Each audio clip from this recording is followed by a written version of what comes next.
Alright.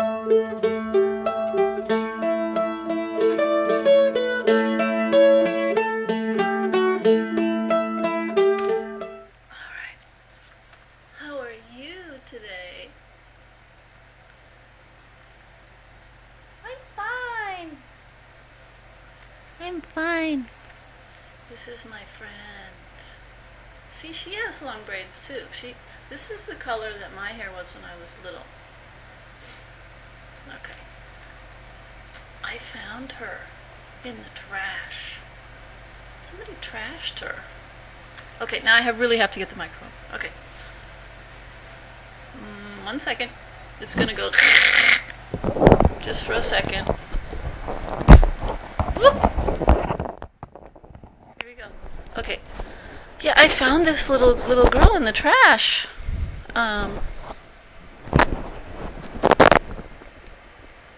That's kind of sad.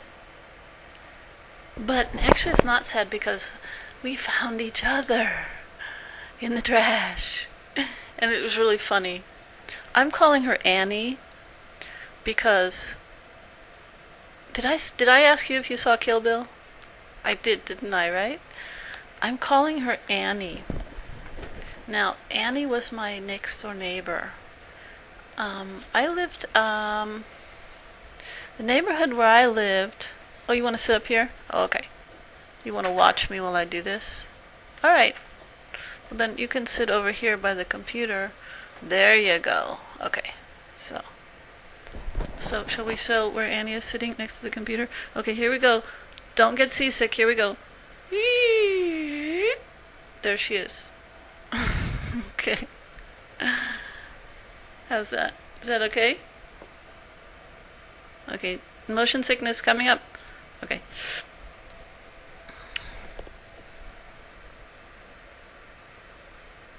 Okay. So, my neighbor, Annie Freeman. I probably shouldn't tell this person's real name. So, let's pretend that's not a real name. But it is.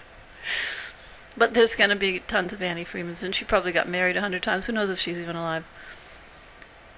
I'm not going to tell you where I lived. 4509 Covington Road.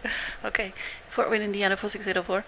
Okay. So, I lived there, and it was just on the other side of the city limits, and I didn't ever plan to tell this. I wasn't going to tell all this stuff about Annie. Annie was my nemesis. She tortured me. She was the first person, just aside from my older sister, who used to choke me. I'd wake up choking, and it's like, "You wore my green eyeshadow!" She was like 6 years older than me, and we had to stay in the same room, so I used to get into her stuff. I mean, if people are rifling through your stuff, it's like, okay, so I can rifle through everybody's stuff too, so... And I put on her green eyeshadow, and then she choked me while I was sleeping. God bless her. Anyway.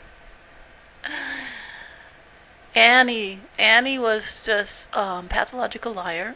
Oh, I'm so sorry I said that. I'm not supposed to make these judgment calls. But, I mean, that was what I used to say about her. She was just, I mean... I'm sure that's an exaggeration. She was a kid, you know? We were kids, let's face it. Last time I saw her, I was like 16, and she was like 18, so I can't say that she was that. But, she got me into so much trouble all the time. And it was kind of awful. And they moved in, I must have been 5 or 6 years old, or 4, I don't know. And so in the neighborhood where I was living, there were no kids my age, really. There was some, but not very close. Okay. And there was only one boy who lived like across the street, a couple houses down. Ricky. I'm not going to tell his last name. I'm not going to say his last name. Okay, Ricky. And he was exactly my age. We were in the same class. But Annie moved in, and there were 8 girls in that family, Catholics, okay? And I'm not going to tell anything else about them, because then otherwise you'll know everything, and probably some people are going to know this anyway. But they kept trying for another child just to get it to maybe have a boy, and so, but they never did. They had 8 girls. And Annie adopted me. Let's say she She kidnapped me. I had to be her friend, and she wouldn't let anybody else play with me. She had little sister Anita, who was actually my age, and then Patty was like younger than me, was my brother's age, my younger brother. My younger brother is the youngest. I'm the 8th of 9 children. Okay. And Anna used to get me in trouble all the time. And I remember the first thing, I'm just going to tell you about this, about my doll. I had dolls because I was a gorgeous little kid, and people thought this beautiful girl child needs dolls. I think I've said this before. So they always gave me dolls, dolls, and dolls, and dolls. And they actually gave one that looked exactly like me, and that was supposed to be the big hit. But I just didn't. It was like, okay, another doll, stick it in the closet. I never liked them until my nieces and nephews, who were basically my age and a little bit younger, came to play, and then they would start playing with my dolls, and then I would get totally jealous, and then I'd be really upset, that they're playing with my dolls. My dolls. My dolls. And then I would get that would just totally wreck my day. But otherwise I never played with them, pretty much, except I remember that when I was 4 or 5, I had this new doll, and it was the kind where you lay it down, and then the eyes close, and it was really cool, because the eyes closed, and it had real eyelashes, like little hairs, I'm not saying they were real lashes, but they had little eyelashes, and it was a really nice little doll. And the first few times I went over to the neighbor's house, these people had moved in, they had, 7 girls at that point, Teresa wasn't born yet. So Annie said to me, "Let me see that doll." And so she took the doll. I said, "Okay," and I gave it to her. And 5 minutes later, she gave it back to me. She'd ripped out all the eyelashes. That was our introduction. And from there, it went downhill. But anyway, I named this doll Annie just spontaneously. I found her when I was walking around. And her sister. I found her sister, too. Maybe you saw her when I push the camera around. I'll get her sister. Her sister's, you know what? I'm going to forget her sister's name. That's terrible. Olivia. Her sister's name is Olivia. I almost forgot. Hang on. This is Olive. Olivia.